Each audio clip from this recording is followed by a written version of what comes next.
Welcome to the Saturday Morning Nerd Show. I'm your host, Marcus Blake, and joined with me, as always, is the brewing sailor, Brendan Smith. Morning, everybody. And we got Chad Womack from the Electric Jellyfish podcast. How you doing, guys? And Jimmy Alford, the stay-at-home online teacher with dad jokes. That's me. That's me. Yeah. All right. So before we get started, if you saw the title of this podcast, you know it's all about Star Wars. So I wanted to say that almost a year ago, we did a podcast where it felt like our childhood was ruined. And it was one big complaint session. We also had to point out that we weren't racist just because we didn't like the main character of the Acolyte. Yeah, it was a good podcast, but it was just terrible that we had all of this complaining for something that we all love.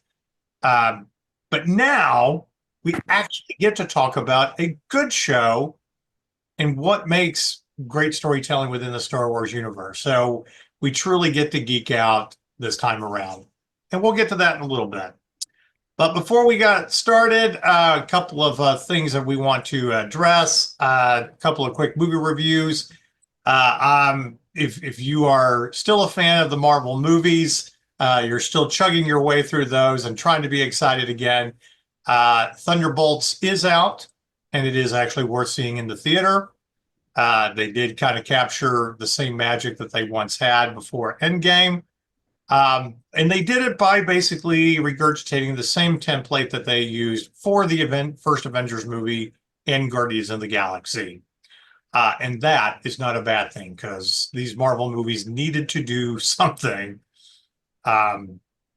Anyway, but it is a good movie. It's a fun movie. And as far as I'm concerned, David Arbor makes that movie as the Red Guardian. I want more of the Red Guardian. I liked his little promo advertisements that they threw as like a side little thing about his limo service. But anyway, it's good to see Marvel sort of coming back and getting exciting again as we head off into Phase 6. We don't know what is in store, if Fantastic Four will be any good, if Doomsday will be any good. Who knows at this point? But at least it's been about 5 years or so. Or when did No Way Home come out? Was that 2021? I think so. It was pandemic, so it was either so maybe 4 years, because that's really the last great Marvel movie. And it's not even really a Marvel movie. It's mostly a Sony movie. I know. Well, MCU, it's part of the MCU. But Thunderbolts, like I said, it is out in theaters. It's worth the price of a movie ticket. And it does officially end Phase 5, which, it's like 4 and 5 is like the most bipolar phase of the Marvel universe. And now we go off into Phase 6 with the Fantastic Four movie. So we'll see what happens with that.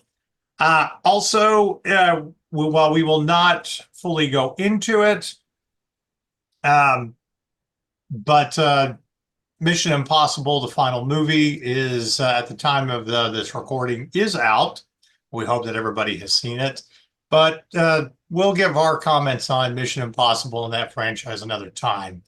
I personally gave the movie an 8, and it's a hell of a way to go out.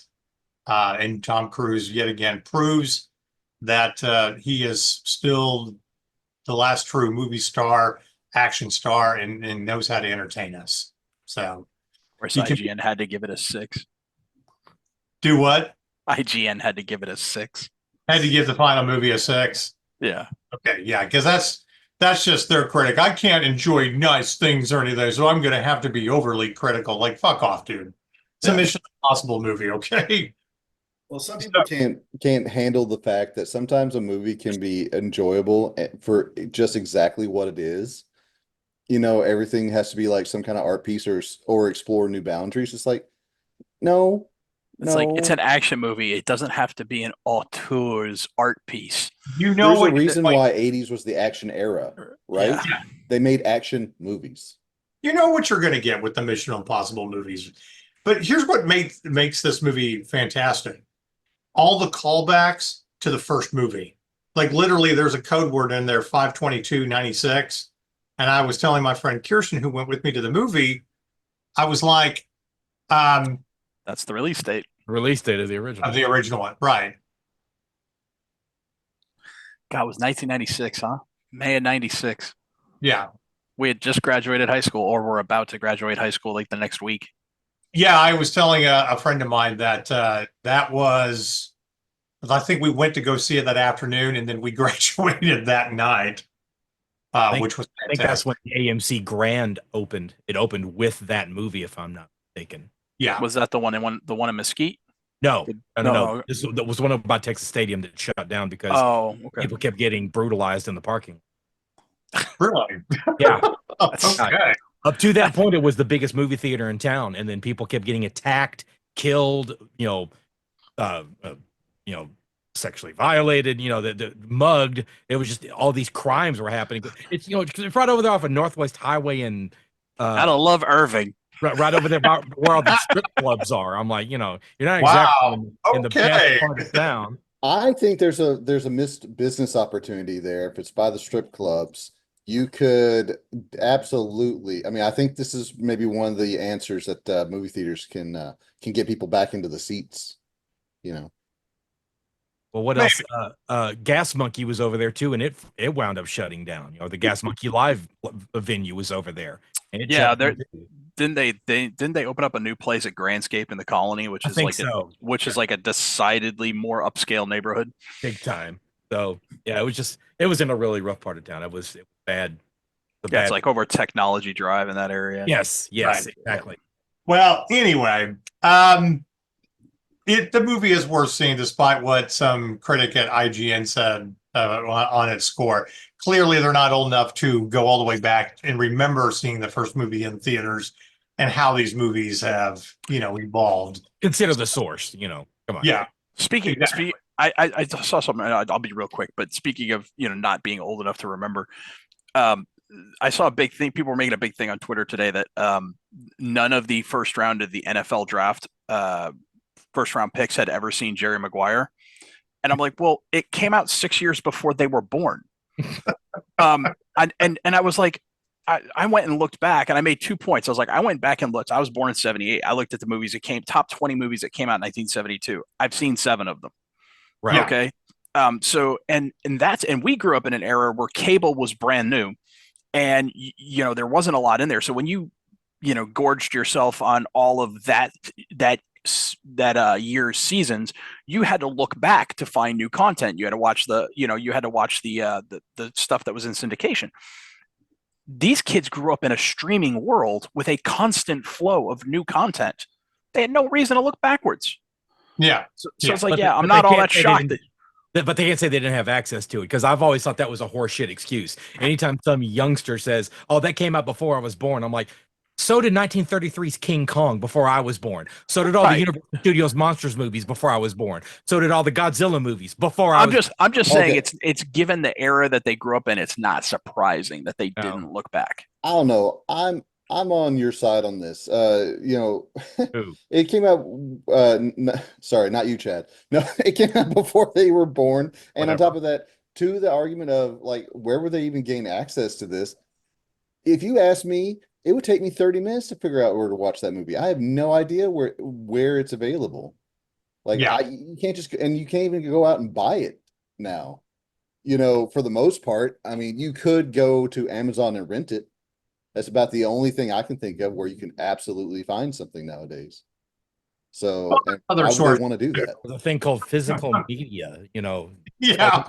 Call me crazy and antiquated, but Christ. All right. Okay. So real quick, go buy something that has a disc drive now. That's what pawn shops are all about. That's why both my PS5 and my Xbox have a disc drive. Exactly. Yeah. That don't either. Because I'm not, buy this one without the disc drive. It's $100 cheaper. Screw you. Yeah. I want my physical media because I'm going to get dragged into the digital age kicking and screaming. Exactly. Right. Yeah. Because Well- Ubisoft can kiss my ass. I own my movies and I own my games. Exactly. So, all right.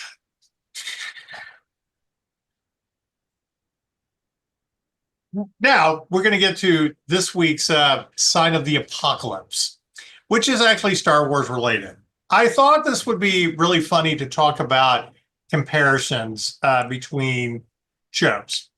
As of today, the petition to renew the Acolyte has over 84,000 signatures. I looked it up. I was like, really? So there's over 84,000 people that really want this show to come back. Okay. So let's put out it when it debuted. I think they got a couple million people to watch it. So less than 5% of the people that actually saw it bothered to sign the petition.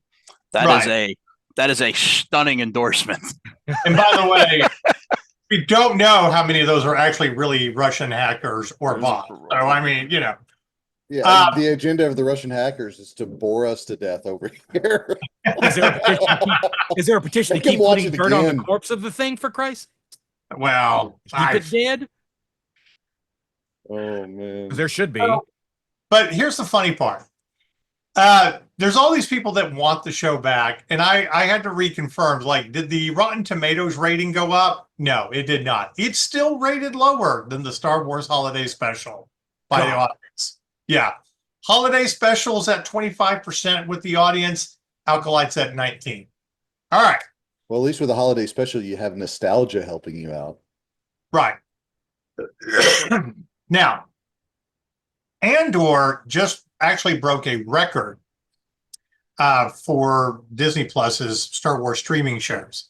The last 5 episodes of Andor, okay, so we're talking about, you know, episodes 7 through 12, season 2, are the highest rated episodes for any Star Wars series. So like literally through the finale, basically, right? Yeah, through the season finale. So they are rated like 9.5 and beyond, and almost 100% on the Rotten Tomatoes score. So compare these two shows from Star Wars. One is worse than the Holiday Special, okay, that Kathleen Kennedy kept pushing, okay, because, you know, the Force is female. And then look at the one that she has the least influence over and the one that everybody wanted. So the lack of power of one, the lack of power of many. This week's Sign of the Apocalypse, one that doesn't deal with the Force, that's basically a spy show that is slowly building to a great story and the best of the Disney Star Wars movies. Okay, that leads right into the original trilogy, is the highest rated out of like these last 5 episodes. And also, I'm looking at the Illuminate streaming charts, which is a competitor to Nielsen that's run by the company called Illuminate through Variety, and Andor was number 3 on the original chart this week, so for May 9th to 15th. And let's see, so if I'm mistaken, so Andor dropped, the last 3 episodes dropped on the 13th, so this would have only covered 2 days of those last 3 episodes, and Right. Andor got 700 million minutes watched. Wow. That's more than the Acolyte. And what was the show before the Acolyte? The show after the one with the kids. Yeah, that's more than those 2 combined. Yeah. Okay, they haven't had a 700 million minute show since Book of Boba Fett. Yeah. Oh no, excuse me. I think Ahsoka premiered at over 700 million minutes, but then trailed off as the season went on. Right. So you're also talking Mandalorian season 1 and 2 kind of numbers, okay? But also Not quite, but because they were over 1 billion minutes. But you're in the ballpark. You're closer to Book of Boba Fett and Kenobi. Yeah. Right. Okay. But shows usually trail off by the time you get to the end. This one has more. This one's built, yeah. I understand the point that it kept building to what we are familiar with, that will, you know, get to the Rogue One story. But I wanted to put it into perspective about some of these shows that Disney Plus has put out that are unnecessary or should have been movies, okay, compared to what is actual good storytelling and what the fans really want, okay? And again, this is just Kathleen Kennedy not fucking getting it. So there you go. In another kind of feather in Tony Gilroy's cap, he almost doubled Ryan Johnson's show on Peacock, Poker Face. I mean, I know it's not Ryan Johnson's Star Wars, but it's still kind of relevant. Well, that's something different. You know, we can argue about Ryan Johnson all we want. He's still a good storyteller, good filmmaker. He may just never should have been involved in Star Wars. I fully admit that this is me putting the petty officer, and I'm okay with that.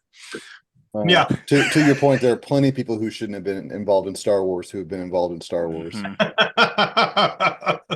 Well, I mean, at least J.J. Abrams will make it, you know, we'll just copy something and make it feel nostalgic, which is still kind of better than the Acolyte. Quick little Easter egg from Andor. Did anybody catch the Gungan skull in Luthen's shop? Yeah. Did you see what was on the nose? Yes, I did. Yeah. It's the Star Forge emblem. It's Darth Revan's Empire emblem. Yeah. And somebody was like, isn't it a little weird to have a skull of your citizen for sale? And I'm like, somebody's never heard about American soldiers taking World War II Japanese trophy skulls. Yeah. And it's like this has happened a lot throughout human history, and it's happened since World War II with other nations. Yeah, bro, I can suspend disbelief on this one pretty easily, especially with that stamp on it. It means that skull's probably about 4,000 years old by the time of Andor. Don't get concerned or no different. I don't think it's just a coincidence that Darth Jar Jar dropped in the Fortnite store this week. Right. That happened. Now, we do. So like I said, this week's side plot, we just thought it was really funny to kind of compare some numbers and everything. And we're going to dive into Andor here in a minute. But one last thing I want to say before we get there is it's okay to take a break from the Oblivion remaster and your whatever playthrough you are to listen to this podcast. You got to take a break sometime. But we get it. We absolutely get that dropping this game at the time that it did is just kind of taking over your life. We've all been there. But go ahead and take a break and listen to why we love Andor and stuff like that. Now, and Expedition 33, I haven't gone out much. Yeah. So another great game to check out on Game Pass. But anyway, so I'm going to preface this. The first question this way. Out of everything that we have experienced on Disney Plus since 2019, and I know we were all excited about the first two seasons of The Mandalorian and stuff, and we've talked about Star Wars, whether it should have been a series or a movie, and just whatnot. Is Andor season 1 and 2 the best of Star Wars on Disney Plus? Is it the best storytelling, or is that a little subjective, in compared to other things? I feel like I can do you one better. Not only I'm jumping into your point here, but Rogue One and Andor season 1, Andor season 2, I feel are, in my opinion, becoming the best trilogy. Well, and there was a comment that was made that Star Wars has kind of a secret trilogy between Andor season 1 and 2 and Rogue One. And it does kind of make sense. I do like that theory. But I asked this question because we've all raved about it and have loved the first season. And after getting done with the second season, and compared to everything else, do you feel like it's the best Star Wars stories on Disney Plus? Now, and we're not talking about the movies. I'm just talking about a series and all that. So, Brendan, I'll start with you. I think it depends on how you quantify the best. Because if you're talking about just quality of writing and acting and set design, irrespective of Star Wars, just as if you were looking at all of these shows and you take the Star Wars out of it and you're just looking at them for quality of production and quality of writing and that type of thing, then I think the answer is yes, unequivocally. However, if you're looking at it and you're saying, I want to watch Star Wars and I want to watch something that feels a lot like Star Wars and is very space opera, then I think you probably will like Mando season 1 and 2 better. Because it does kind of, because what Mando season 1 and 2, and I've said this many times on the show, what it does very well is instead of trying to copy Star Wars, it does what Star Wars did, and it pays homage to other things like spaghetti westerns and Kurosawa and things of that nature. And so it has a very authentic Star Wars feel. And if you're looking for that, Mando is going to be what you're going to gravitate towards. Because if people looking for that, when they try and get into Andor, they get a little put off because, and I've said this on the show before too, Andor doesn't feel like traditional Star Wars. You know, I will say that maybe that third arc in season 2 really did. But for the most part, Andor feels like a John le Carré novel that happens to be set in a galaxy far, far away. Right. And there's nothing wrong with that. It's just, it really depends on what you like. I think from a filmmaker and a writer perspective, Andor, yes, is the best thing they've done. From a personal perspective, it really depends on your point of view. Yeah, but I mean, what we like to watch in the movie, that wasn't really where I was going with the question. I get what you're saying, but from the quality of storytelling compared to everything that we have seen, I guess that's kind of what I'm getting at. Chad, yeah, then yes, then I agree it is. I can't help but pretty much echo everything Brendan said. See, to me, this Tony Gilroy constructed universe that we've been living in for the past couple of seasons and with Rogue One, to me it always felt like the Dark Knight of the Star Wars universe to me. It's such a good standalone story because it could be good even if it had nothing to do with Star Wars. It would be an enjoyable experience. But like Brendan said, nothing made my geek man parts go crazy as much as the finale of season 2 of The Mandalorian when Luke showed up. That's when it hit me. What do you always refer to it as, Brendan? Memberries, whatever the hell you call it. Memberberries, yeah. Memberberries, yeah. You know, that hits you where you live. That hits you where you live hard when you grew up watching it as a 7-year-old. And this scratches such a different itch because Mando makes me feel the way I felt when I was growing up watching the original trilogy. This makes me feel like the adult that appreciates that original trilogy, and it is appealing to my sense of storytelling as an adult that grew up watching those as a child. See, I think at all. No, I think that makes perfect sense because how we view Star Wars as a kid the first time we saw it compared to how we view it now. I still love the original trilogy. Obviously, it's the greatest. Empire is the best movie. But I appreciate the buildup to the, for the rebellion more. And I think it's hard to appreciate. I think it will be hard to appreciate that as a kid. Yeah. The same way that it was hard to appreciate the political side of things in episode 1. Prequels, yeah. Yeah, and you can't, it's hard to explain that to a 10-year-old. Well, it's about taxes and it was blockades and the trade federation. I remember reading that call.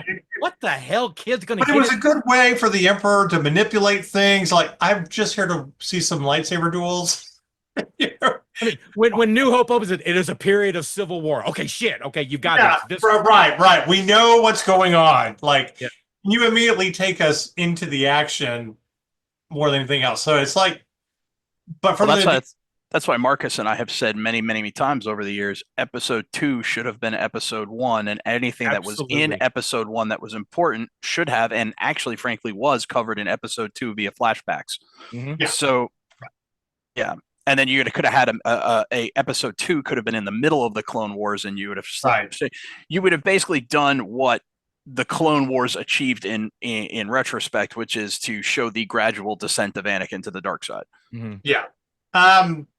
And that's where you also, get to appreciate the Clone Wars more than anything else. It was important to have that animated series to see over a 3-year period this kind of descent of Anakin, being a hero, his motivations, what happened. He wasn't completely bad, but he his reasonings trying to save, Padme, but being manipulated. Yeah. I look at Andor as, I think Chad said it best, adult Star Wars, because we can appreciate the slow build to a story we already know. Mhm. Okay. I consider the Age of Rebellion the greatest part of Star Wars. Okay. Because you are dealing with pockets of resistance. You are introduced to these characters that are doing little things here and there to resist the Empire until they all kind of come together. And you get different stories. You get connections to, the Clone Wars. That's what Kanan is, and Hera to a point, and then they form the Ghost Crew. Obi-Wan is that connection who finds purpose in protecting Luke and setting him on his hero's journey. But all of these characters in Andor have their various reasons about why they started resisting. And I kind of made a point in the article that I wrote that it's like, is there an actual starting point for the rebellion, or is it different for each person to when they finally decide, I've had enough. I'm not just trying to escape. I'm going to fight. And there is that moment with Andor. He's just trying to escape after a bank robbery, and then he ends up in a prison that they weren't ever going to allow him to leave, for the sake of the Empire. And once he breaks out, that's kind of his moment of, I have to become part of this rebellion.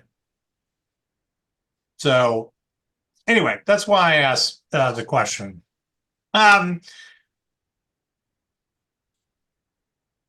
Chad, I'm going to start with you. I guess I don't get to answer. I'm about to say, yeah, you got to get. Yeah, I'm going to leave. Got Jimmy. I thought you did answer. Okay, No, I'm no, sorry. you started with Brendan. You went to me.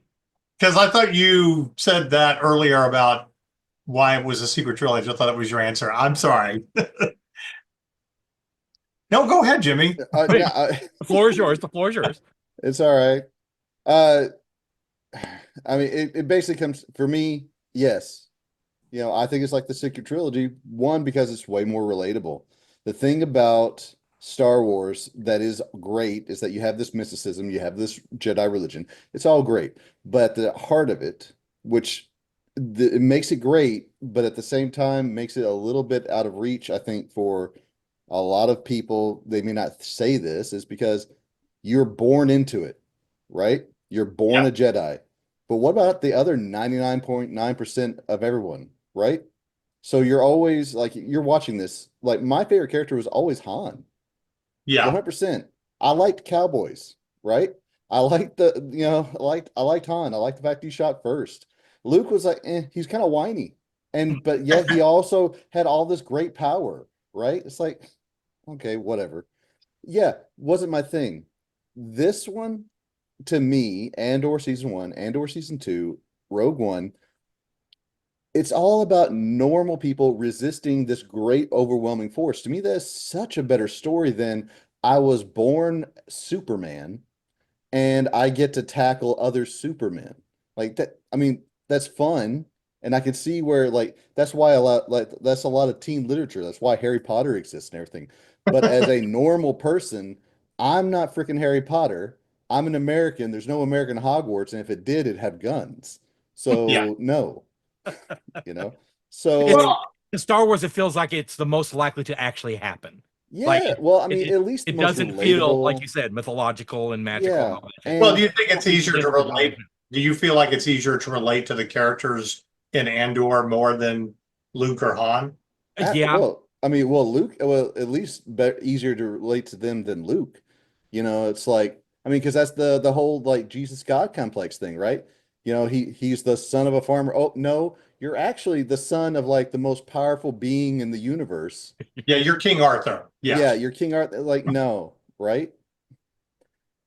it's a bet, and ultimately it's better storytelling. Not just because there's a little bit of realism to it, and not everything has this easy out. That's one of the other things that I love Star Wars, but at the same time kind of bugs me is that there's always this easy out of use the Force, right? Mm. To do you can't just be a human being and try something impossible and maybe succeed. No, you have to be an impossible person and do something that is completely within your wheelhouse to do something impossible. That's kind of what made the first 3 episodes of season 2 a little bit better is after he steals the ship, which is kind of impossible, he's having to talk his way out of these dueling clans, just to get the ship and then save all of his homies on the farm, so to speak. Well, I mean, It yeah. would have been too easy for Luke, but for an ordinary guy, yeah, I get what you're saying. James, my wife would kill me if I didn't point this out, but there is actually an American School of Magic in Hogwarts in Harry Potter. Okay. It's the Ivermony School of Magic, and it's in the Berkshires in Massachusetts. All right. No worries. I'm not the Harry Potter aficionado. Yeah, I still think it should have guns though. If I went to that school, I definitely want to. Well, it is kind of funny them debating the American school versus the English school in the first Fantastic Beasts movie. Well, if they couldn't have guns, they're in Massachusetts. They get into pissing The contests laws with over Charlie your school will be gifted. Yeah, right. that would be fun. No, that's a funny crossover. Mm-hmm. So here, this is what I think made Andor a lot more important as a story. Yes, we get to know about Cassian Andor. His motivations, who he was before, how he got into the rebellion. As I said before, his moment of deciding that he has to finally fight is when he breaks out of the prison. And the prison episodes are just my absolute favorite of season 1. But we didn't really know anything about Luthen. We just knew that he created a spy network, and Stellan Skarsgård is absolutely amazing in that role. In fact, I think all of them should just win awards. Can we just give them all an Emmy Award? Because you guys were amazing. Well, I believe they do have an ensemble cast award, so yes, they can. Yeah. Mm-hmm. Well, but I mean, correct me if I'm wrong. Them dropping that episode, or the very first episode of the last 3, where we get his backstory and his motivations, was key to understanding his overall story. Unfortunately, before he sacrifices himself for the greater good, and how he hooked up with Clay and Steph. Am I wrong about that? Oh, not at all.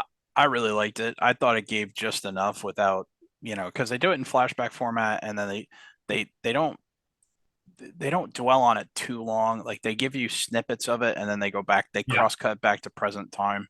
So I thought it was really well done, and it added to their relationship. It gives a little bit more. It explains why she's so sad at doing what she has to do to kill Luthen. And it lends a little more gravitas. I mean, yeah, we know they were close, but the show doesn't tell you that they're anything more than coworkers and compatriots, right, for the first 2 point. seasons. Yeah. So if they had just shown her being really, really sad, it would have been okay, but a little like, okay, like, he's her superior. Like, so now that we have this backstory that, he's not just her superior, he's her surrogate father. He's her savior. Yeah, that's something completely different. And it really lends a lot more weight and gravitas to the scene. Yeah. But now it makes me want, even if it was in an animated form, it's like, I want to know more about their adventures and where he really begins creating this spy network.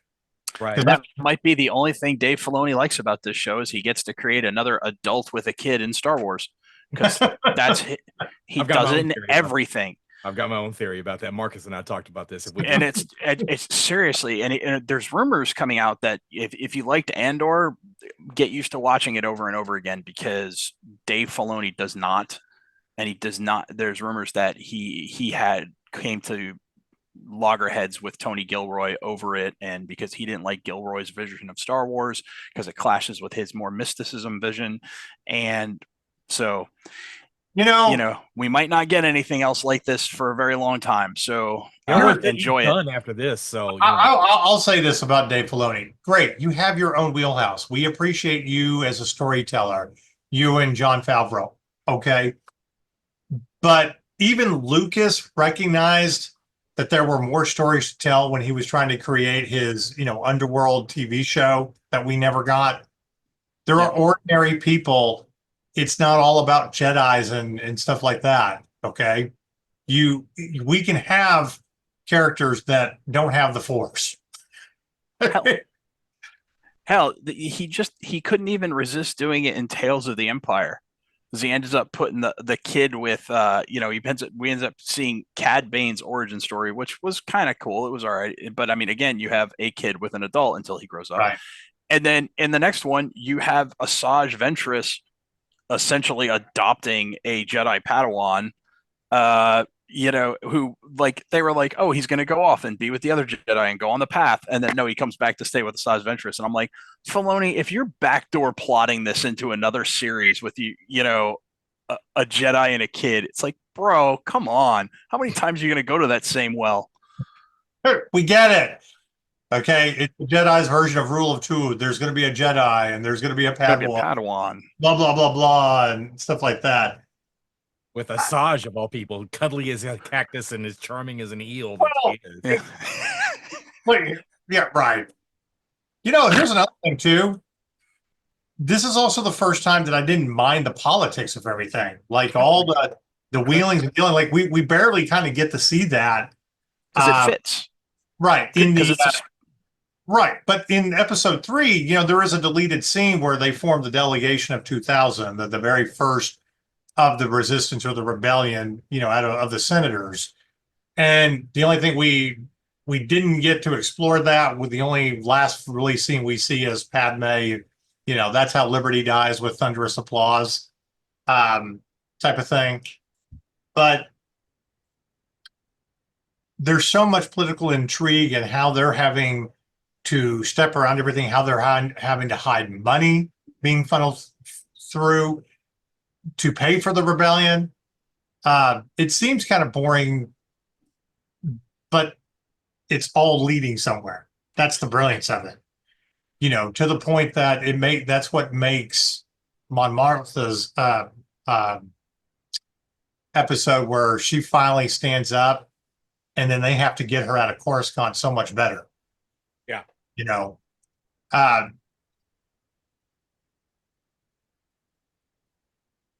All right. So, here's a question about season 1. Do you guys feel like, I think we've talked about this before. Do you feel like it was still kind of too long in season 1, like too much of a build up?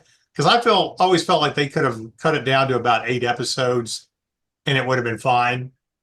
Yeah, I think the biggest problem you have with season 1 is 12 episodes covering 1 year. Where you have season 2, it's 3 episodes covering the next consecutive 4 years, 3 episodes apiece.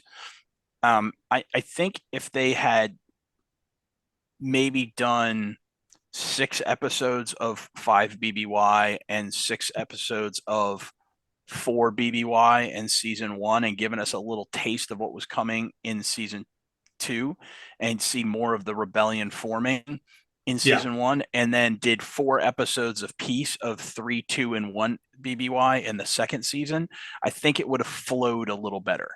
But go ahead, Jim.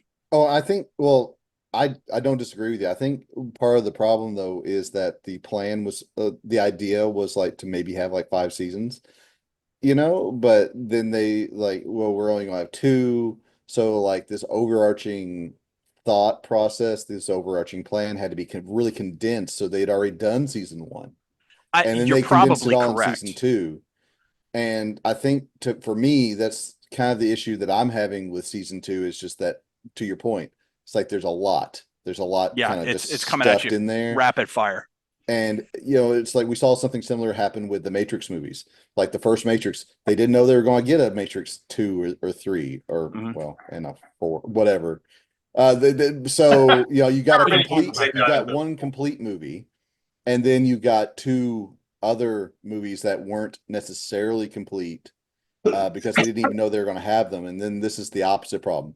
They were hoping for more and got less. So And I, honestly, the best Matrix movie that's not the original Matrix is actually the Enter the Matrix video game, where you're playing Niobe's crew, the Ghost, doing this other stuff off to the side that's happening concurrently in the Matrix. okay. Right.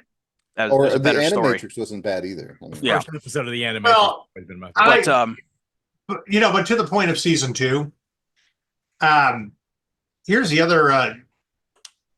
Yes, it's kind of a slow crawl because you're taking 3 very specific type missions.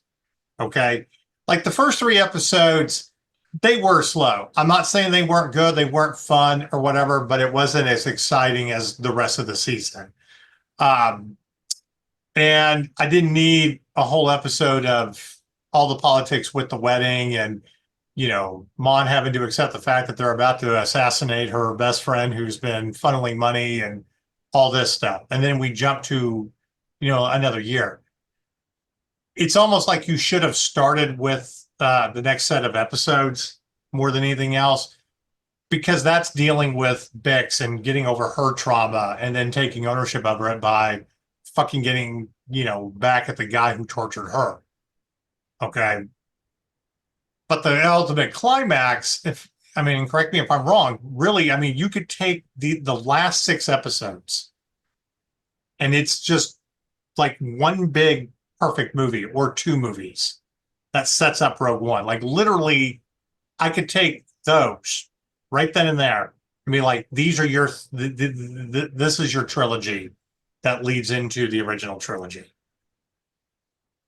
that's kind of, I don't disagree. I think that's kind of like Disney's MO. Like we said over and over and over again, they make series out of what should be movies and movies out of what should be series.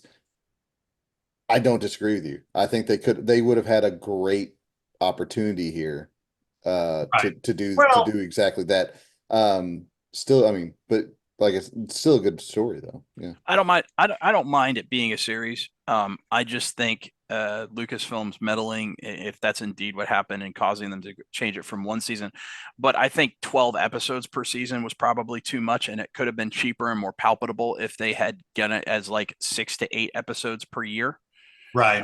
And then if 6 episodes probably would have been the sweet spot per year. To tell the story they wanted to tell for each consecutive year. And I think that would have been fine, and it would have cost less. And because, if you had done 6 episodes per year, you literally could have turned the 24 that they did into 4 seasons instead of 2. And then you would have just had the one. And by that time, if it was as good as it is now, and maybe even better because the storytelling is a little bit tighter and a little bit, more concise, then you continue to build audience through the whole time. Now maybe by season 3, season 4, they are doing those Mando 1 billion minutes per episode, watch times, and now it's going to pay. Season 5 pays for itself. So as usual, some suit got in the way, did something stupid, and we got deprived of something good. True. Every great spy series, and we talk about the Americans a lot on this show, of each season of that was kind of a different year in the 80s and kept building and building. And I loved how the last season really dealt with, the 2 very distinct groups in Russia. The one was with Gorbachev, who actually wanted to work with America and not be the same old, and then the traditional, Hardliners.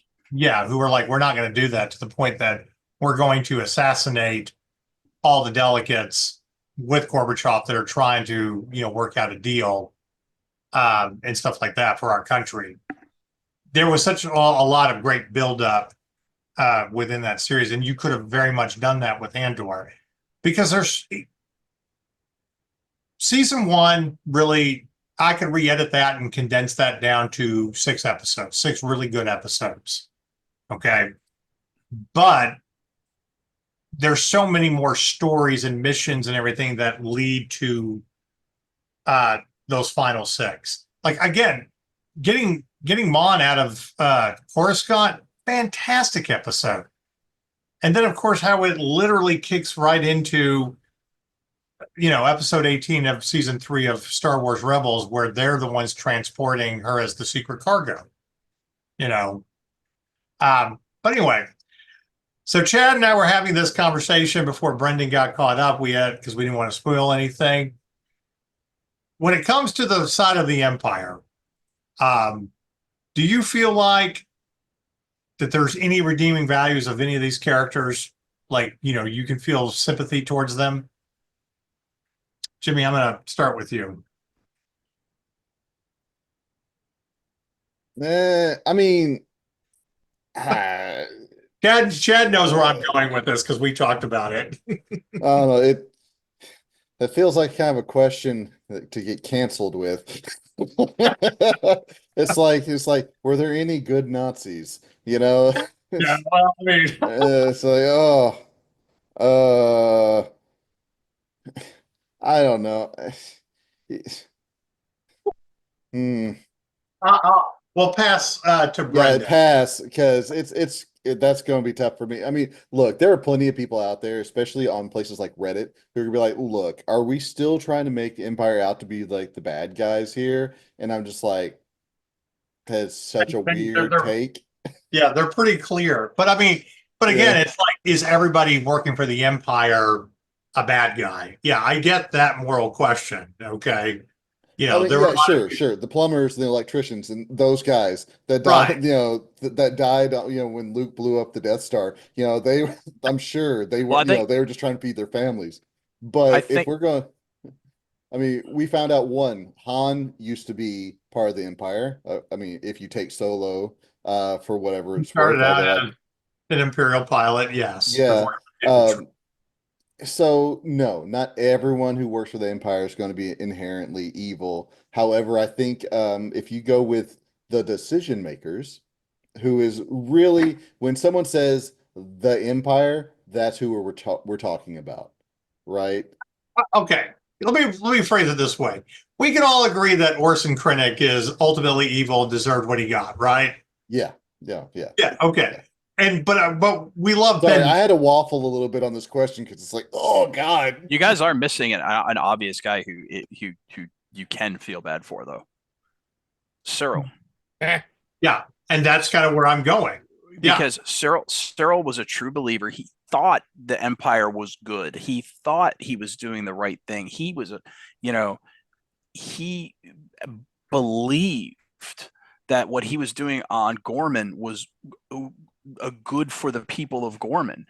And when he found out otherwise, and he found out he was just being used and he was a tool, and a tool that could be easily discarded as easily as the people of Gorman, because if you can discard an entire planet, what's an individual?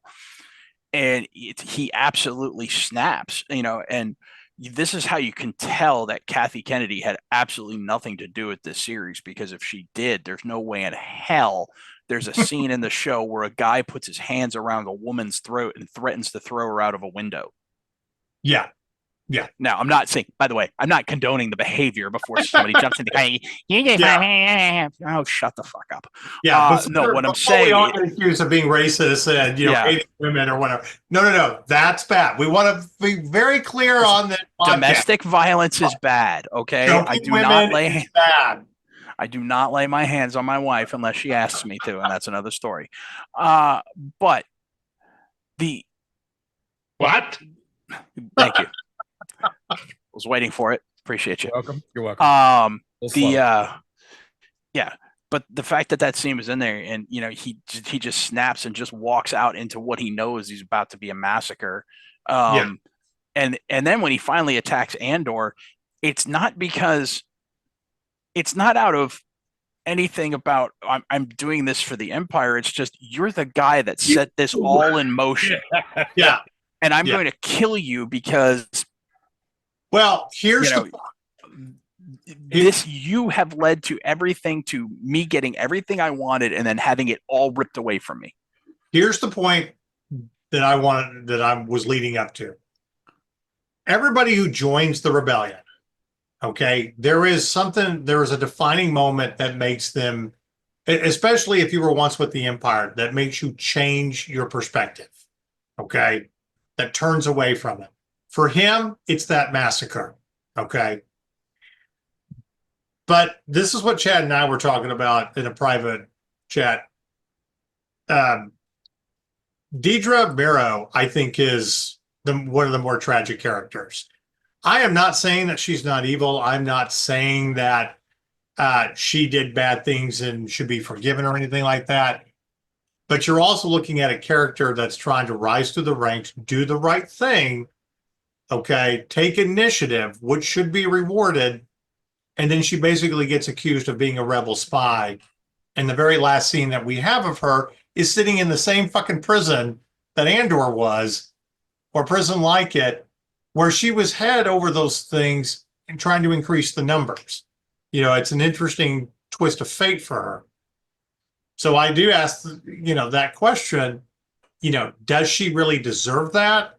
Or is that defining moment for her that she was working for the enemy? What does she do now? Does she live? Will she survive? Or will she spend the rest of her life in prison? I don't know. But I feel a little bit more sympathetic towards her character. Chad, what do you think? Well, yeah, you and I had this conversation and at length. And the one thing that I would love to see if they were ever to go back and revisit this particular corner of the galaxy far, far away is if Andy Serkis's character lived through the finale of season 1. Well, it was confirmed that he did. If Kino Loy, I believe was his name, is still alive, and he can somehow lead a siege of liberating that prison, getting everybody out of it, and somehow we find out, well, it ain't somehow, but we find out that he's a Bothan. Yeah. And he liberates Daedra from this prison, who is now, well, F them, they did this to me, so now I'm with the rebellion. And they become part of that Bothan spy network that gets Mothma the plans for the second Death Star in Jedi. Well, he wouldn't be a Bothan, but I'm just saying if whatever that if we can make that connection to now we're gonna do this shit again because now there's another Death Star and they play a huge part in getting in bridging that gap from them, from the source to the Bothan spies to Mon Mothma to the rebellion. I think it would be a neat story, but I look at somebody like her who obviously was good at her job. She was the one who figured out that Luthen was the master spy. Okay, she should be rewarded, and they're just basically a scapegoat her. Yeah, throwing her in prison, and it's all your fault. Okay, and granted, I'm not saying that she obviously was wrong for holding on to the cables and not turning over stuff that ended up in her office, whatever. Okay, but I feel a little bit of sympathy for her for somebody who is trying to rise through the ranks, very good at her job, believing in the system, and then starts to realize that she was blind to that system. Well, hell, even when you see her reaction to the Gorman massacre, when she goes into that office and she's like, shaking and she's like, holy shit, what the hell did I just do? Exactly. What was I at the center of here? Yeah, because and I think she's reacting to how Cyril reacted to it, and she's reacting to the just sheer horror of what she just participated in. Yeah. Well, there's also one other Imperial you can feel bad for, and that's Lonnie. No shit. That poor bastard. Because I knew it was coming. I was like, Luthen ain't going to be able to get him out of here. He's just going to shoot him and walk away. And I mean, and that, by the way, talk about feeling like a John le Carré novel. Two guys sitting on a bench overlooking a park pond. Oh, yeah. Yeah. Yeah, that's not straight out of 1970 spy drama. And then up comes a wandering Lothcat. Hey, what the fuck was wrong with this guy? Well, and it wouldn't be the first time that you have characters that work for the Empire and then got disillusioned and stuff like that. I mean, well, hell, that's the majority of the rebellion. I mean, Wedge. You're right. But I mean, we have another great character within the Star Wars universe, Battlefront 2. Ended Versio. We start out playing with her, and she ends up kind of becoming a hero, and then turns away from everything, and it's a great story.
So think, like I said, though, to your point, though, I think in order to have that redemption, is you have to seek it, right?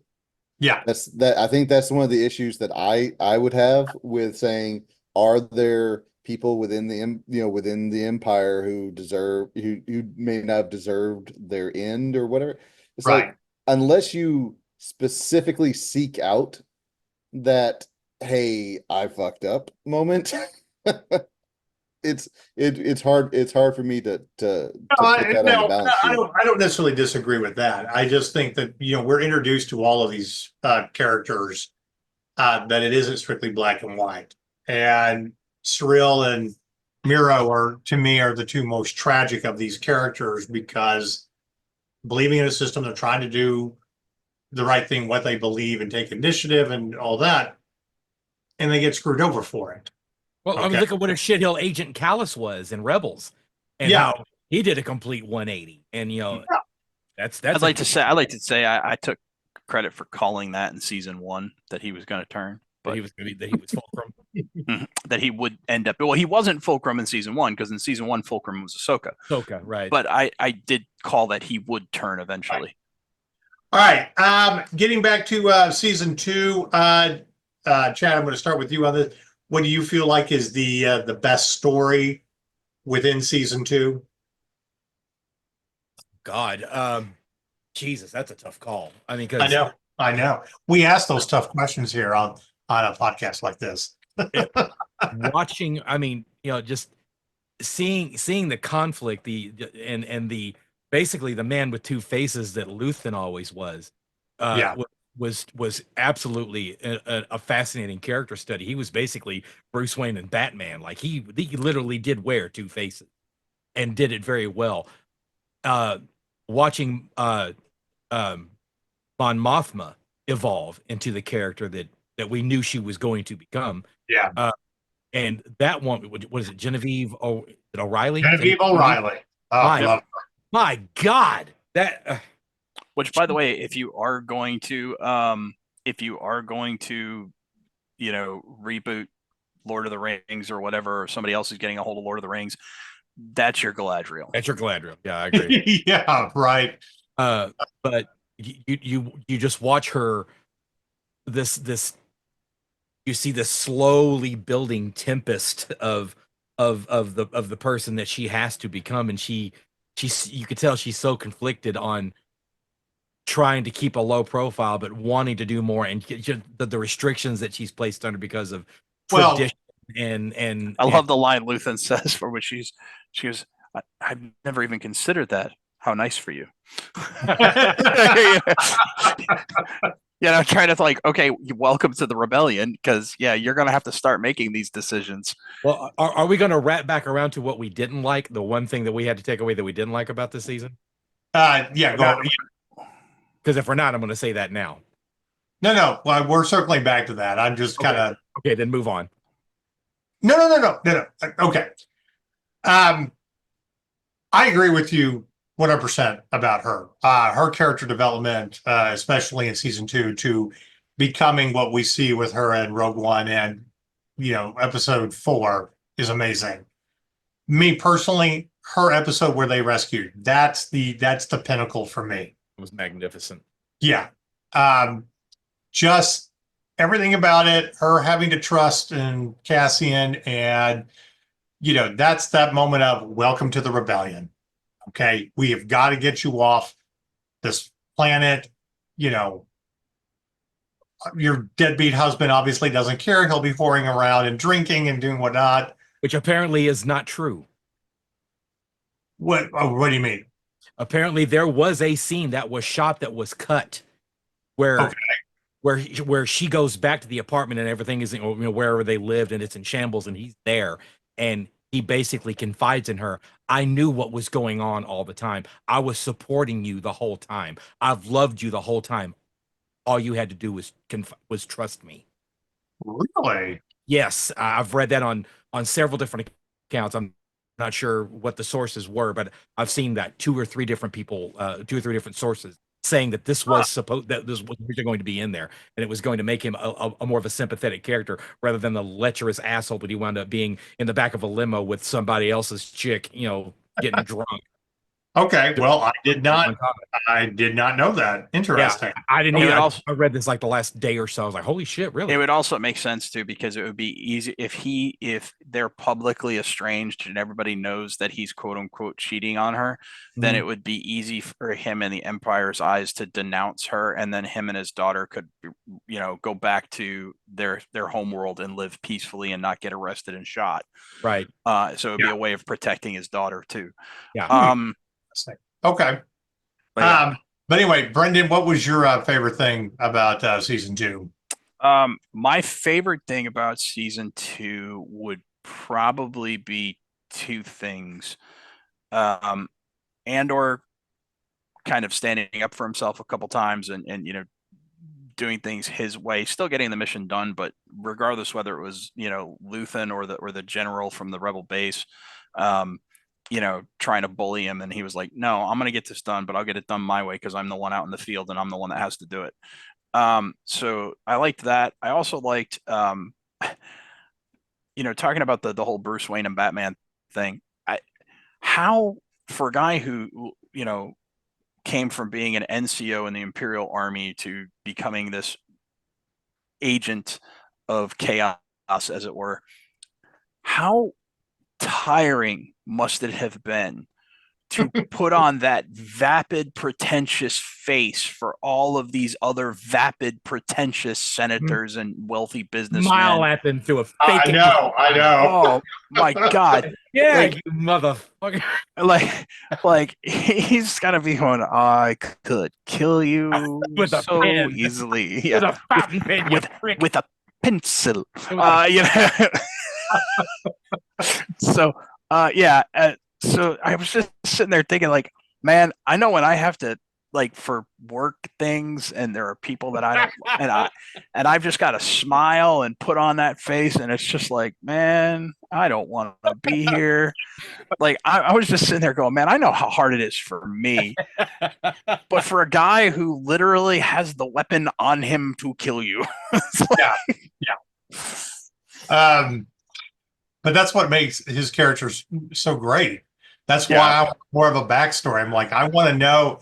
There's so many adventures that you must have gone on and what you did to become Luthen, and become the surrogate father to Clea. But I want to know, I want to know more what happens with her in the rebellion. Because I mean, obviously she lives, and she has been such a great character. Want to say something about the actress who plays Clea, and I don't have the name on the top of my head, so I apologize. Andor is her first official actual credit. Tony Gilroy discovered her and was so impressed with her ability. Another great English stage actress. That's how she got cast in Star Wars. And I think we can all agree that she does a phenomenal job. I'm probably going to butcher her last name, but it's Elizabeth Dulau. Dulau. Thank you for someone looking that up. All right. Jimmy, with where you're at, is there one thing that you have absolutely enjoyed about season 2? I can tell you this, I dig spy shows. I dig spy movies. I always have. I mean, was it the last podcast we had where I was talking about how much I love like Sneakers, the movie Sneakers and all that One of kind the of stuff. greatest movies ever made. Yeah, I literally just watched it 2 days ago. But the political and spy espionage intrigue and how everything's coming to a head, like that whole arc that's coming to a head, like in episodes 7, 8, and 9. And that whole deal is, it's just so awesome. And the fact that, it's like we don't know everything and there's like things building up, and it that gets me going, and there's no easy outs. That I can't tell you how much I enjoy the fact that there aren't just these really easy outs. The writers aren't just saying, well, we'll just let the Force take care of that. there's a prophecy that'll Well, handle it. I'm sorry. I love it. That this is definitely like one of the things I I think like about this. what also kind of makes this show great is they're all kind of tragic characters. Most of them are not going to make it. You are Yeah. going to have to See make the the hard casualties of war in this. It doesn't happen off screen. It happens right in front of you. Yeah. It's so dark and fact, make Empire look like a Smurf. right. The fact that you have to kill context. See, I never appreciated this before. At the beginning of Rogue One, when Andor has to kill his contact because he can't climb and get away. Bad arm, yeah. It's the best thing. The first time we're introduced to him, you're like, okay, damn, he's not messing around. He's cold. Right. But now we kind of understand where he's coming from, the guy that he becomes in the rebellion, these hard choices that you're having to make. Okay. It's morally gray, right? Yeah. I mean, and these characters are more complex. Well, I mean, this is what I'm saying. It's not, everything's not just black and white, good or bad. oh my God. When he there's basically depth. starts the shootout, when the press are surrounding Mon and he's trying to get her out of the Senate, okay, and then basically just takes down her driver, doesn't wait for excuses, doesn't ask the questions. Found her. It's- Pow. Yeah, it's a necessary evil. We have got to get you out of here. The People look are- on her face like, the fuck did you just do? I know. Take my hand, run. That's also a great look on, like the look on her face too. Is like, oh my God, I've been part of her. It's like, no, now you're really part of the rebellion. Yeah, I wonder if Tony Gilroy didn't even tell her that, like, what if the script that she got says that Andor like knocks out her driver or subdues her driver, and then Yeah. so when Andor, and then everybody else knew that he was going to shoot him, so when he shoots and the guy falls over, she's actually surprised. She sold Yeah. the shit out of that. Yeah, If she did know beforehand. All right. So, what did you not like about season 2? And I'll start with you, Chad. I got 4 words for you. K2SO. Not enough. Oh, you okay? I thought the way you were setting that up, I was about to say, are you about to start ragging on the droid here? Are you No. back to That bad? was not enough K2SO. Okay. Yeah, we should have got him in episode 1 of Yes. season 2, not episode 5 or 6 Episode or 5 whatever or it was. 6, yeah. Yeah. But the way they get him too, I mean, it's kind of a replacement after Bix leaves. And I got to tell you, Well, you know where I thought they were going to go with this, though? I thought that he was going to, what was his little droid? B2EMO, some shit like that? The little bitty, puppy dog droid that he had, the little thing that looked like a water cooler on wheels. I really did think that they were going to take the matrix of that droid and put him into K2SO to overwrite K2SO program. And he was going to have a badass version of his little bitty puppy droid as his guard dog. see, I don't disagree with you. I mean, obviously, you got to have more K2SO. Because the series as a whole was so heavy. It's all the best lines. Yeah, he brought the lightness and the kind of the levity to it that we kind of needed, because this was so fucking and it was and the best part about the levity was that it was written dry. It was dry comedy, because that's what it would be from a droid. It's just it's just he said the things out loud that humans normally don't say because they have a filter. Right. And he doesn't. He just has programming. I love they were sitting around playing that game. He's trying to droid you. Well, and you appreciate the comedy in Rogue One, because again, I hadn't watched it in years, so I had to go back.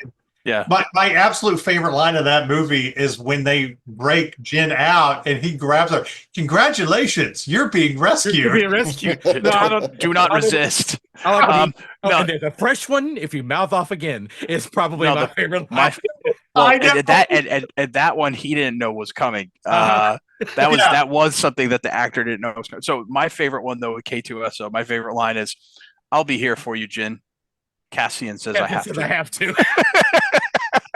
Because there's enough of a pause there where she's like, "Aw," and then he just drives down the hammer. Well, that, and when they tell him he needs to go back to the ship, and he just throws those grenades over his shoulder and takes out 2 stormtroopers that he didn't even fucking see. And he's like, "You're right. I should go." When they rescued Clea, that's one of the greatest episodes too. I just love the final shoot. Did you see the guy come across? I have cleared a path for you. No shit. So Alec Alan Tudyk tells this story. He was telling it during Star Wars Celebration that when he was brought back on set, and they don't really use your like real names or even necessarily character names, his to your dressing room, his plaque was called Old Pal. That's how they refer to him. But okay, so yeah, Chad, I'll go with you on that. That's the biggest complaint. They But didn't there have is one other one. There is another complaint that I did have. We never find out what happened to Cassian's sister. That one loose end that I was like, that's how this whole thing started. That's rather annoying. Yeah. And the fact that they kind of created a plot hole in Rogue One by saying that, you know, some of us have been in this since I've been in this since I was 6 years old. No, you weren't. You just became a part of the rebellion about a year ago. So well, I mean, you can take it as I've been fighting the Empire since I was 6 and blah blah blah. Or I've hated the Empire since I was 6. Yeah. Right. So yeah, go ahead, Brendan. My thing that I hated is I'm actually glad. Well, I'm actually glad it's lessened in season 2 than in season 1. But I am very, very thrilled that I will never have to see Cyril's mom on screen ever again. No shit. My God. That toad. That fucking toad of a woman. God. And who gives a shit about her uncle? Like your uncle says this. Well, he's a friggin' idiot. Nobody cares. Like I've never met a side character with bigger, main character syndrome energy. And this is part of my complaint about season 1 kind of being too long, is like you focus too much on these little moments. Like, she's insufferable. We knew that from day one. Okay? Also, do you need to show a scene where she's like in the movies and the Star Wars movies? You know what you barely ever see them do? Eat. Okay. Yeah. It happens, but they more allude to it than actually show it. I did not to see her feeding him kicks. Okay, because that's what it looked like. It was, yeah. Well, the whole dinner scene in season 2 was kind of a complete waste. Like, I don't really care. I mean, it was funny about like her and Miro, kind of squaring off, but it's an unnecessarily plot. Like you lingered too much on that. Okay. Now I did find it hilarious, and I love the interviews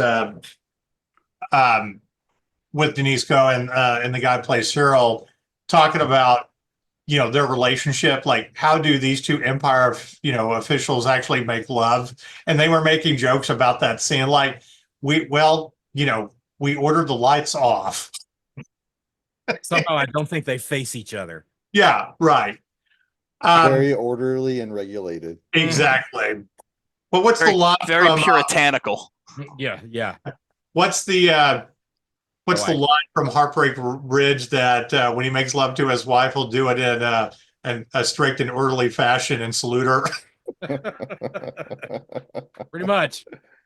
Yeah, and that's how I kind of imagine that. But again, you feel sympathetic for both of them, because I think they both started to realize what the Empire was becoming and stuff like that. So, that's honestly the thing that I hated more about season 2 is like the first 2 blocks, they're fun adventures, but it was a little like you could have literally taken 2 episodes out. They focused a little too more on stuff that was unnecessary compared to the last 6 episodes, which is this great, fantastic build. So, I mean, I do agree with you. I mean, that's the thing, right? And it's the thing I always complain about, is that people like to drag things on, but honestly, it's everything all of us have just talked about, is the fact, it's taking those little moments. It's like, why do we need this? Why do we need that? And it's just, honestly, I've thought about it. It just comes down to, it's whoever's directing that episode. It's whatever indulgences they want to make for themselves, and they make us, the audience, suffer through it because they want to show it. Okay. And you can do that. Sure. There are some really nice moments towards the end of the series before Cassian finally gets to go off and meet his contact, where they're saluting all the people that had died along the way. Vel is having a drink with Clea, and they're kind of talking about Luthen and all that. There's very sweet moments, and I like how Vel is involved, and she's the one that is trying to figure out if Cassian is lying. Should we believe him? Should we send him off? They need a good reason. That I feel like that's important in that episode a lot more than the dinner scenes with Surreal and his mom that are just annoying. Well, when I say indulgences, I mean, but this is what I'm saying though. It's like the dinner scenes. It's like, go back to The Sopranos, right? How many dinner scenes do we have to sit through in The Good Sopranos, but people don't complain about? I mean, it's like every single episode, like 4 or 5 times. I in an did because it always episode. makes me crave Italian food. Damn Right. I know. But Bob, My this is what I'm fat talking ass about. It's doesn't like, need any more spaghetti. it makes me Exactly. think that the director of the episode is like, what this scene, what we need here, we need a dinner scene, because maybe they just really enjoyed, it's like, or they knew it solved a problem, and it's like, and it is what it is. Yeah. But we, the audience, we have to suffer through it because that's they just really want to do it. Well, Yeah. I think it helps put a human face on this story, whereas we've been dealing with these mythical, magical characters, and then we just see that these are people that go to work and breakfast and have marital problems and mommy issues and shit like that. Granted, we had some of the biggest daddy issues we'd ever seen in the original trilogy, but True. this is a little bit more relatable. This is I'm sorry. Best Star Wars dinner scene is going to be Empire Strikes Back at Cloud City. I'm sorry. Other than that, I give a shit. But Yeah, and like I said earlier, they don't actually show anybody eating; they just allude to it. Yeah, there you go. Give me Darth Vader, turning someone into a block of some kind of ore, and other than that, I don't care. I mean, the doors open and Mm-hmm. All right. Pray we don't alter it further. All right. So here's a question that I pose when I finish the article. And it gets back to my original question that the Age of Rebellion, I mean, do we feel like that it probably is the best storytelling with all of these groups that leads to the original trilogy? I do. That's my opinion. Out of everything that we've gotten, the Age of Rebellion is the best age. Brendan, do you agree or disagree? I mean, yeah, because look, I like the prequels. They have their flaws. But overall, I do like them, and I do like the prequel era and the Clone Wars and things of that nature. But the interwar period has its moments, but it's very unfleshed out. The sequel trilogy, I will not pontificate upon further. Everybody knows my feelings about that. The only era of Star Wars to me that holds the same level of magic as the Age of Rebellion for me is the Old Republic, and that's just because I've beaten Knights of the Old Republic 3 times. I've beaten Knights of the Old Republic 2 twice. I've played every class story in Star Wars The Old Republic. I have thousands of hours invested into the Old Republic, and then books, comics.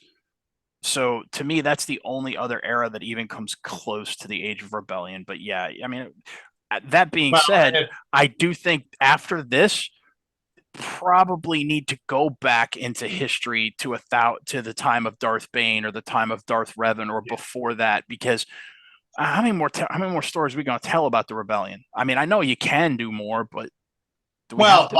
I almost kind of feel like we have exhausted it at this point. We've gotten to where we are supposed to be that connects us to the original trilogy. But anyway, Chad, same question to you. Do you feel like it's the best storytelling, best era of storytelling?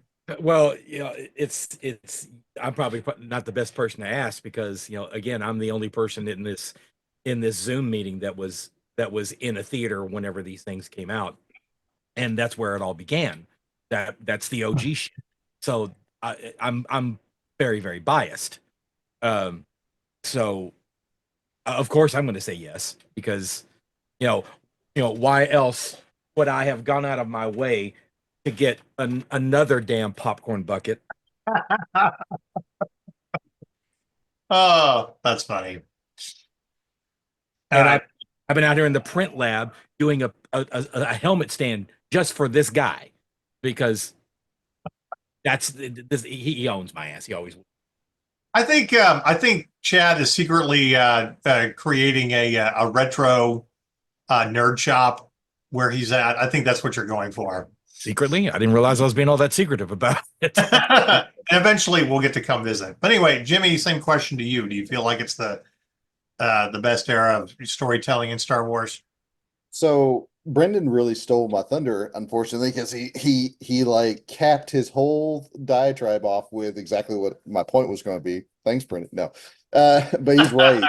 Yeah. So in my opinion, it's the best. It's the best so far, but we could get better if they would just get over this idea that we have to have Luke adjacent storytelling and go back before, before the prophecy or whatever. Just go back way back, like Proto Saber, type, like where did all this start? Like who was the first Sith? Like all of that kind of, stuff. They're supposed to be doing that, but I don't think it'll ever happen because I know that's the thing is like they always well- tease it and people want it. People write all this oodles of fan fiction and Well, then they did announce a movie with James Mangold directing Dawn of the Jedi.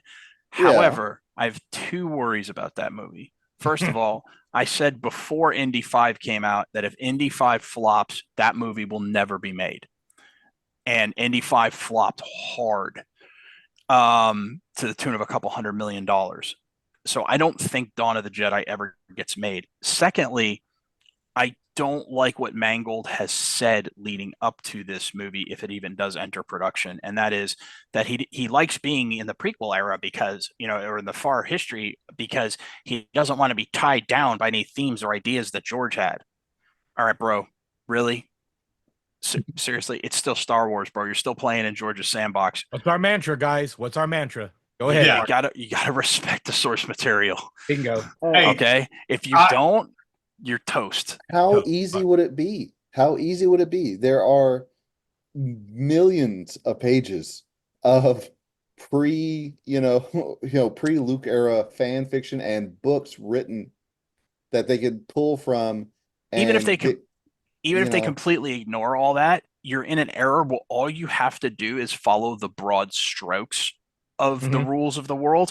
The details, the stories themselves, all of that stuff, you can do whatever the hell you want because there's so much open space. Or the rules of the sandbox that you're playing. 100%.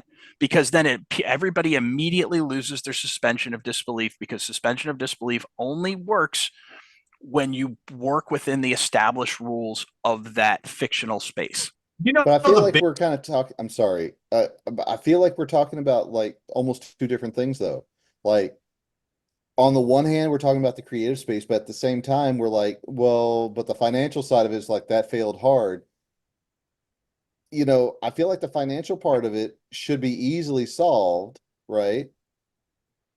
Spend less money on making something that could possibly not work and go with something that people like that's been established through decades of fan-based approval and book sales and all this other type of stuff, and then put something creative on top of it. That's all I'm saying. Like, I feel like the two arguments, they don't have to be made. It's like, if you're worried about making money, there's a way to do it. I will say this about every Hollywood director and writer. There's too many of them out there. Not everyone, but there are too many out there that love to come to the world of Star Wars and try to reinvent the wheel because they want their own unique thing with a popular name on it. You don't get to come to somebody else's world and reinvent the wheel. You are playing in the sandbox of somebody else created. Okay.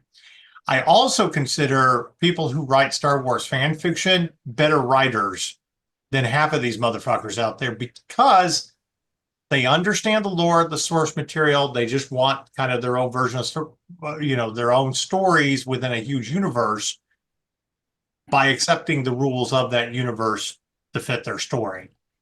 If you are so gung-ho that you want to create something of your own, to be unique, to be your staple, so you can be George Lucas, don't play in George Lucas's sandbox. Create your own world, build, do all the world building, do everything that you are supposed to do. Okay. And if people don't like it, oh well, but at least you created something of your own. Rebel Moon. Yeah, I'm sorry. That's why I just did the You face know- palm. Hey, Yeah. here's the thing. I know you're going to hate this argument. I actually at least appreciate Rebel Moon more than I would appreciate James Mangold. Like, I'm not going to follow the rules.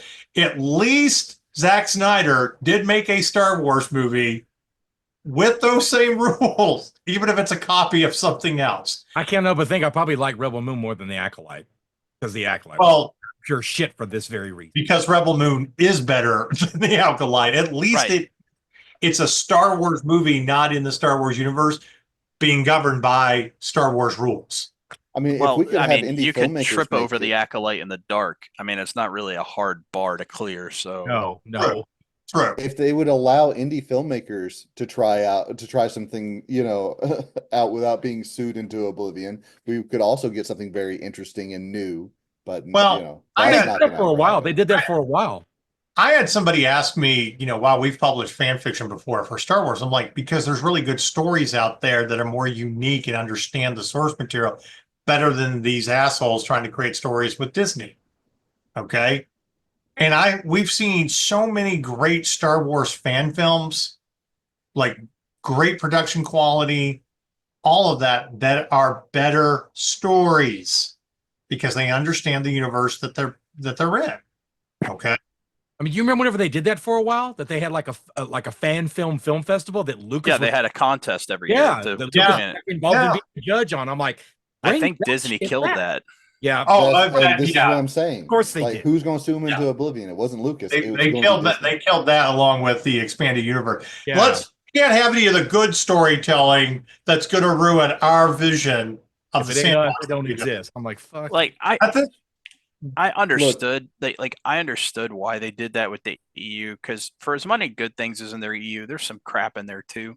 a lot. But the whole premise of that was, we're going to do this, so we're going to have this combined Lucas story group office, and all the games and the books and the comics and the movies and the TV shows, they're all going to work together, and it's all going to be this combined storytelling effort.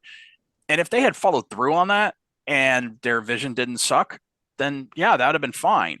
But the problem, the reason why everybody hates that they got rid of the EU is because they didn't follow through with that. They've contradicted themselves numerous times across those mediums, and their vision sucked. So now everybody's like, well, this was better.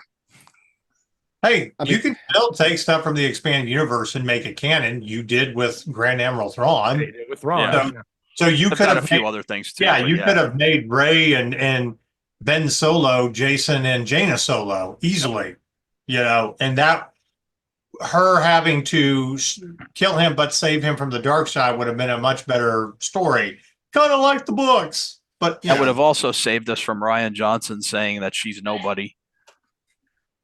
again, Ryan Johnson, you're a good filmmaker, but stay in your sandbox. That's Yeah. Look, I mean, at the end of the day, I mean, in my opinion, the reason Disney did is because they wouldn't have control over those properties ultimately. I mean, even if they had in writing, it's like, oh, we did this. It is, you own Star Wars, and we're playing with your stuff, and we're making an indie film, and Disney owns the rights. It's still not enough control. They don't have 100%. There's always something creative that they don't have, in there. So I understand from their point of view, they would kill that off. Yeah. Yeah. It's just, it sucks. Yeah. Well, if nothing else, we at least got a great series that had really nothing to do with the Force, that had that slow build to a story that we all like. And it proves that, yes, you can bring in good people to write great stories within the Star Wars universe and tell Kathleen Kennedy to fuck off. Okay. That's the important part. Yeah, it is. Because at this point, I'm like, I don't want you head over something that we've all loved and cherished so you can ruin it. Fine. Go start your own studio and have your own creative content, bring in all the people you want and do whatever. Okay. You and Leslie Headland and her wife, Rebecca, and all these other people involved in the Acolyte that made it suck. Y'all can go do your own creative thing. I would have at least, I will appreciate that more, that it's your own content instead of ruining special. And at the end of the day, just as few people may end up watching their stuff over there as they do when they're with Disney. So hey, everybody might win. Right, exactly. I mean, we can have a world where you can have shit stuff like the Twilight series and then good stuff like some of the Star Wars series. They can coexist. And they can coexist because we don't have to watch the shitty shit, crap that's out there. The shitty shit. Worse too. Yeah. I don't know what I'm talking the shitty shit. Well, to make sure you know how shit would have been fine. You're, But you're no, throwing it was in, extra. It was Twilight shitty shit, into not the just shitty shit, shit. but shitty shit. I think what he's trying to say here is this wasn't your normal garden variety poop. It was runny diarrhea. It was shitty shit. It was extra Hey. shit. Hey, the Twilight series, though, you brought in, did do something for us. It showed us the extreme efforts and that makeup artists go through to apply enough eyeshadow to men to make a movie. I thought that was a technological masterpiece. I still Even say to Doctor who I had forgotten was in Twilight. What's his name? David. Tennant. Yeah, David Tennant. Yeah, even him. He watched that movie. Just the pounds of eyeshadow that they put on that man is just that's gotta be an engineering marvel. yeah. I will only watch those movies if it's under, if they're, yeah, exactly. So Honestly, those movies on repeat would be a really, really solid interrogation tactic. Yeah, that's Gitmo shit. It's Gitmo level shit. all right. One last question, just because I'm intrigued. And again, it was a question that I posed in the article. When do you think the actual rebellion starts? Like the rebellion that we come to know? Do you think there's a starting point? Or is it just a starting point for each individual?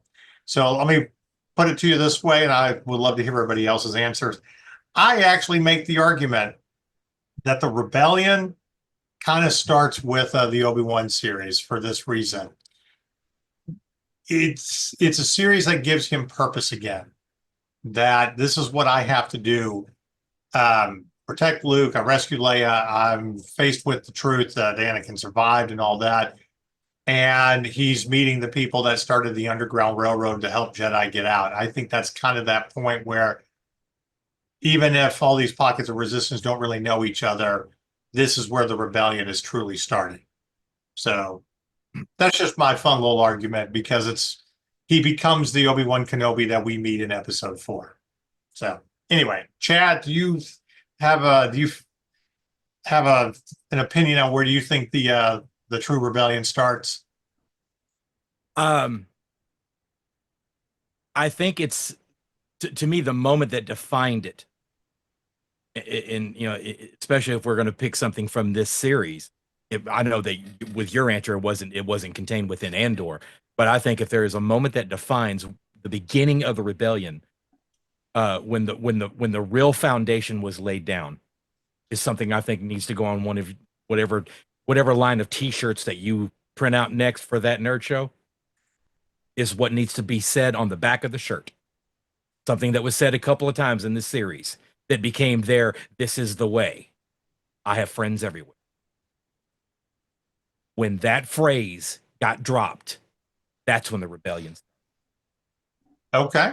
Interesting. Especially when Cassian says it to Mon Mothma, and just she has that moment of, oh right. shit. Well, when is it? The first time that Luthen says it, he says it to Andor. Is it the first time they meet, or is it at the end of season 1?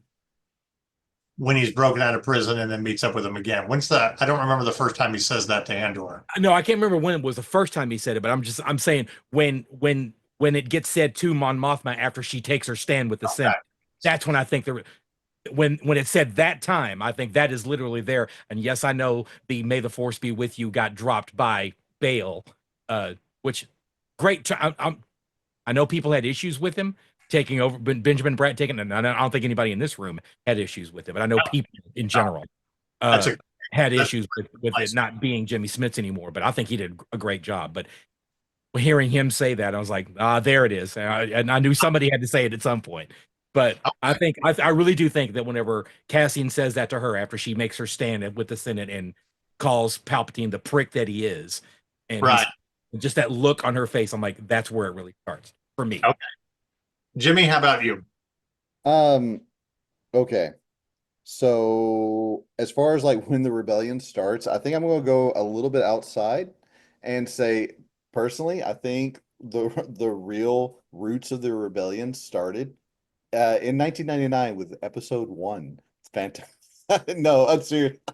No, I hate to say this, but it's like before the Empire. I mean, you already had, you had Leia, Leia's parents, and all that Well, kind of stuff.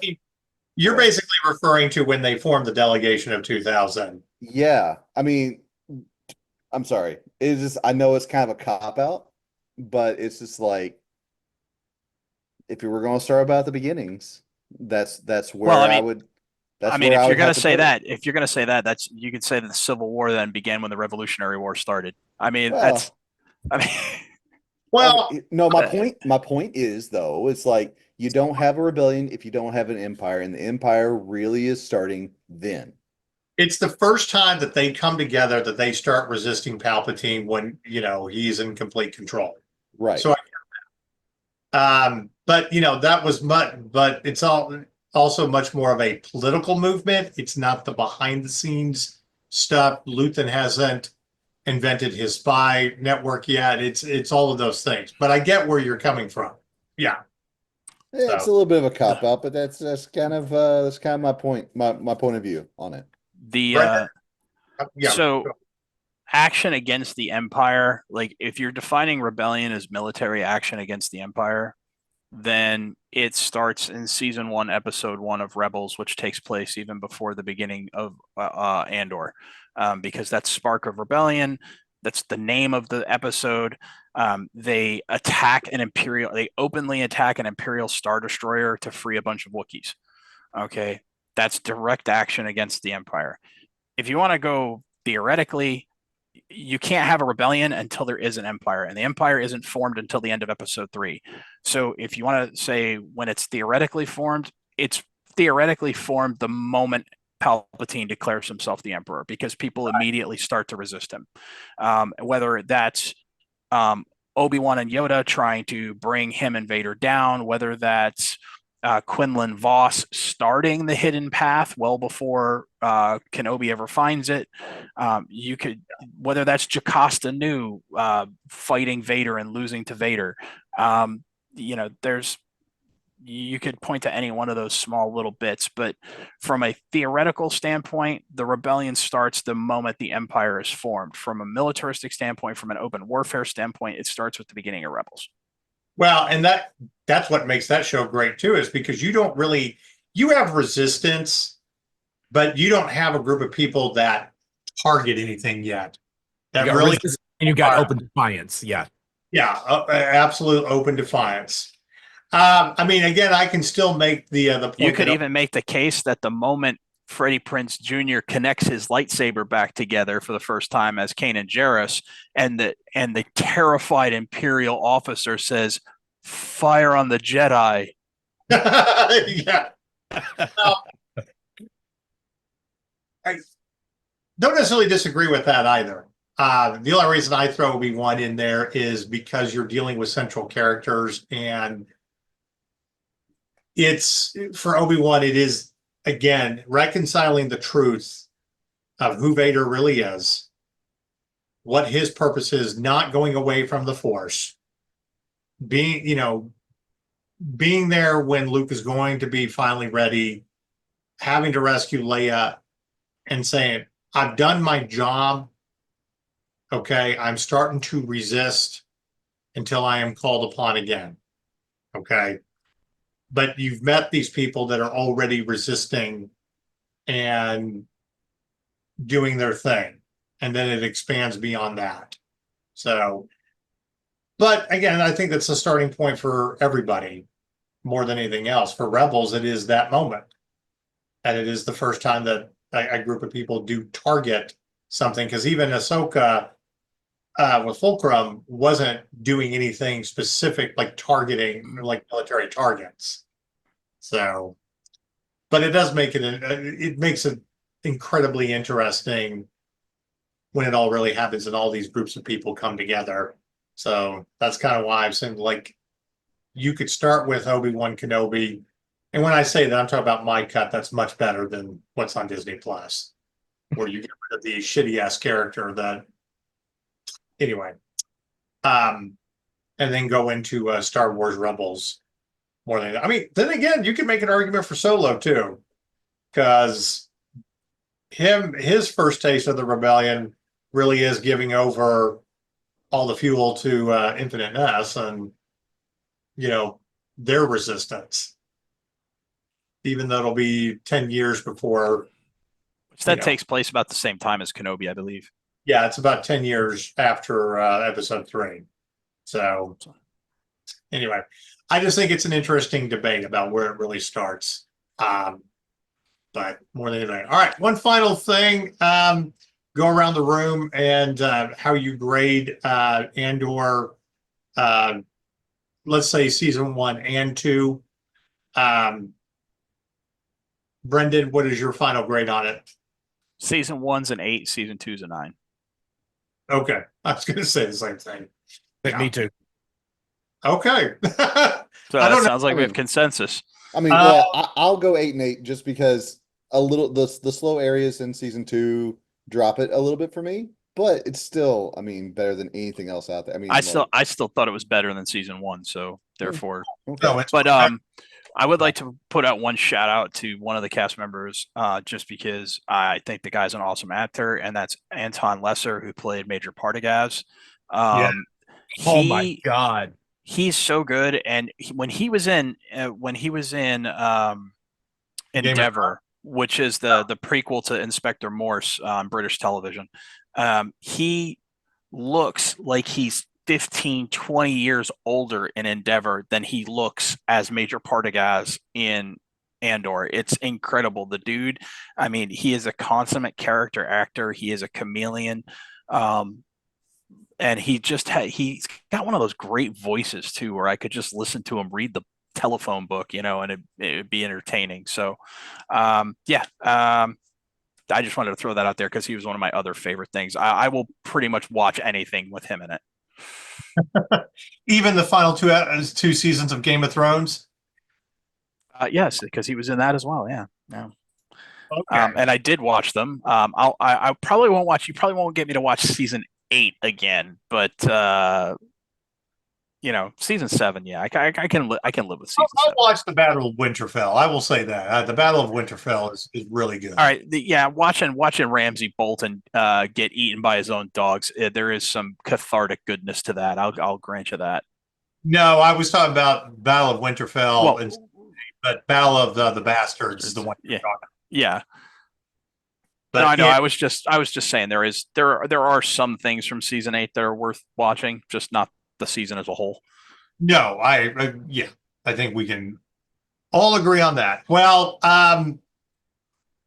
it's nice to be able to finally talk about a Star Wars series that we all love, that we can finally geek out again. It reestablishes our love of Star Wars and makes us feel like kids again the first time that we watch it. And it's nice to have a show that Kathleen Kennedy didn't really have anything to do with and was told to fuck off. And there you go. You have something magical. One thing I do want to point out for if you have not finished Andor and you're just getting to it, yes, absolutely finish it. And soon as you're done, you have to watch Rogue One. You just do. I have to give a shout out to a friend of ours, Devin Pike, who was commenting that, yeah, 3 down, 1 to go type thing. And he's talking about finished 3 episodes and then he went to Rogue One. It's like, because you got to do it that way. It literally takes you right into the movie. And then you Yeah, I did. I had to. Yeah, then of course you can go straight to episode 4 too, because I regretted it Wednesday morning when I was having to go to work. But I don't know if that's what he was referring to when he said that, though, Marcus. I don't know, whatever. But it's a good. He was referring to the stars in the playoffs. Well, he said just won game 3. Rogue One. That's how I took him. But again, it goes either way. Down 3. 1. That's what I thought you said. What you said, I'm like, well, some of us are watching the important shit. Yeah, we're watching the finale of Andor. You go ahead and watch your hockey. We're watching Andor. I mean, I'm all about the Dallas Stars, but come on. So am I. But I had to get. I told people like there will be no disturbing me. I've got to get, and yet I kept having interruptions. But oh well. All right, everybody. We're gonna close before we leave. I'm sorry. I know I had to interrupt because you were about to do it. I have a dad joke. You always say I tell dad jokes. I got to tell one. Star Wars dad joke. Yes. What's the temperature inside a tauntaun? Lukewarm.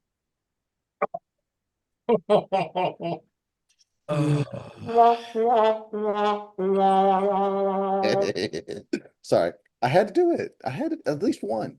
It's those kind of jokes where I get John Travolta's reaction in Pulp Fiction when she finally tells him the bad joke after they've had to stab her in the heart. I don't know if my heart can take it, and he tries to laugh.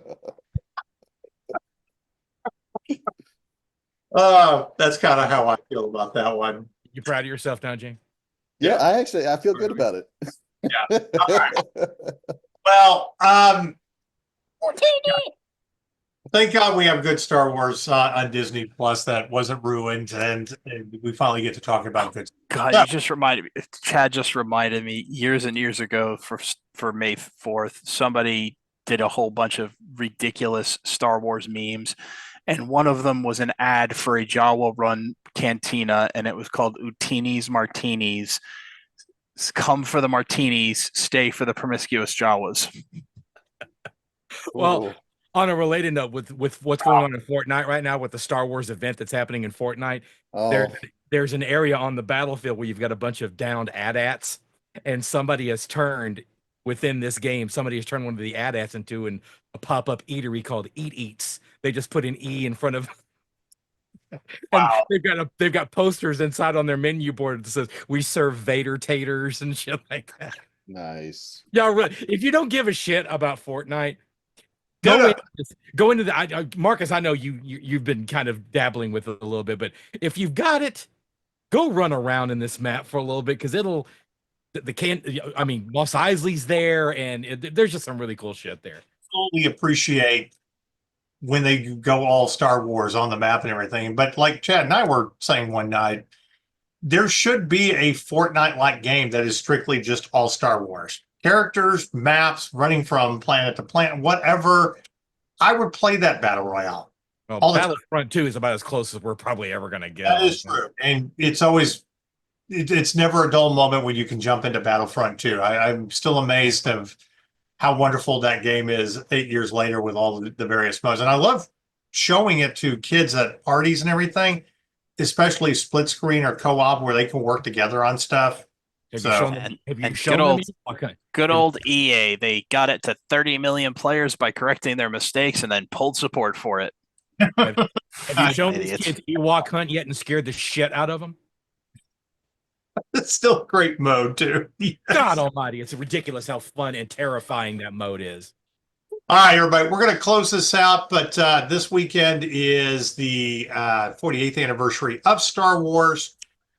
So this is definitely a good time to, catch up on Andor and Rogue One and the good movies if you got nothing else going on this Memorial Day weekend. Clearly after you've seen Mission Impossible, because, that's a priority too. So, but anyway, all right, everybody, it's time to say goodbye. Bye, everybody. Take care, guys.